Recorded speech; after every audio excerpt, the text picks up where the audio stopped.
Brièvement, une petite note là, de l'IFIP, puisque vous parlez de l'IFIP, qui est l'Institut français du porc, dans lequel la FICT a un membre de l'IFIP dans son conseil scientifique. Donc c'est pour ça qu'il y a des interactions.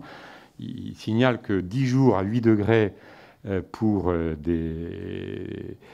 des jambons sans nitrite suffisent pour que la toxine botulinique apparaisse.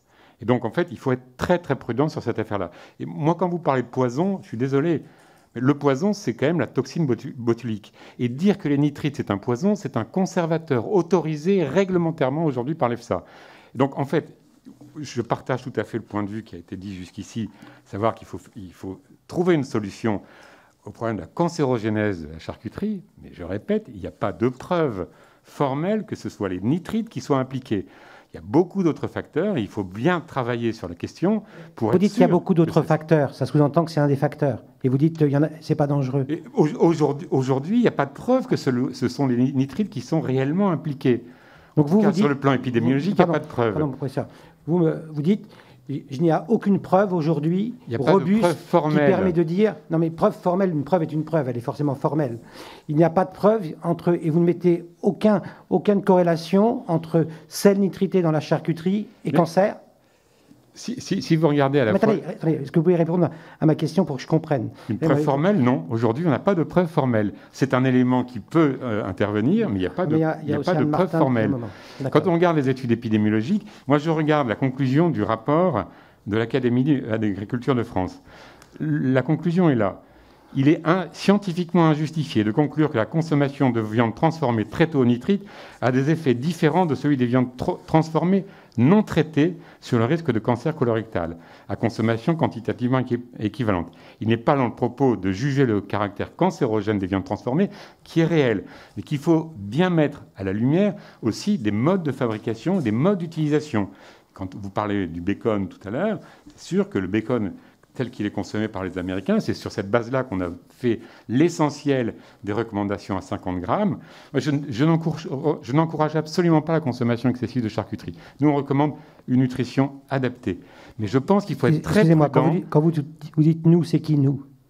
Moi, en tant qu'Institut Pasteur et service quand on dit « nous », c'est 2 personnes.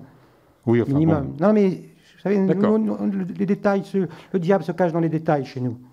Donc, aujourd'hui, je pense qu'il faut être très prudent sur la suppression. Là, vous avez tout à fait raison en disant qu'il faut accompagner. D'ailleurs, la FICT a réduit de 20% les teneurs en nitrite autorisées par rapport à ce qui était recommandé par l'EFSA. Donc, il y a une démarche qui est faite, et c'est très bien, il faut continuer cette démarche. Il faut être très prudent, parce que ça peut avoir des conséquences négatives. La toxine botulinique est une réalité. Et puis, voilà, je pense qu'il ne faut pas aller trop loin. On a 2 analyses différentes entre vous et Denis Corpet. On a Denis Corpet qui vient de nous dire l'inverse de ce que vous nous dites. Oui, donc, mais bon... c'est compliqué pour nous. Vous dites, moi, même si je mets ma charcuterie au frigo, il y a quand même du botulisme qui peut arriver. Denis Corpet Denis Corpet qui nous dit « je l'ai enseigné pendant des années » et il nous dit « non, ce n'est pas vrai ». Donc, vous voyez toute la difficulté pour nous, etc.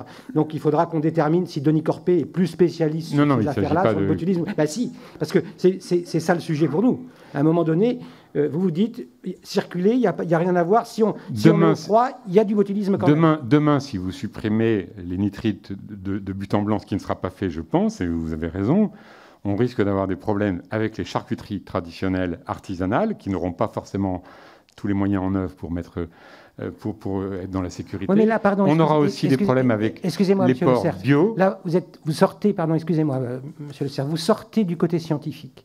Là, vous allez sur un côté que nous donne la FIC tout le temps, qui est les petits charcutiers. On va traiter ce sujet-là. Ce n'est pas le sujet de cet après-midi. Donc là, le nous, je vois bien le sujet, c'est mais c'est pas scientifique pour moi, ça. Après, pour les petits artisans, comme on l'a dit, il y a des petits artisans qui sont capables de le faire. Maintenant, il y aura les professionnels, la filière, nous-mêmes. Il y a un plan de relance, par exemple, en ce moment, ça ne vous a pas échappé. Et je pense que, par exemple, dans cette filière-là, notamment, il y a 350 acteurs.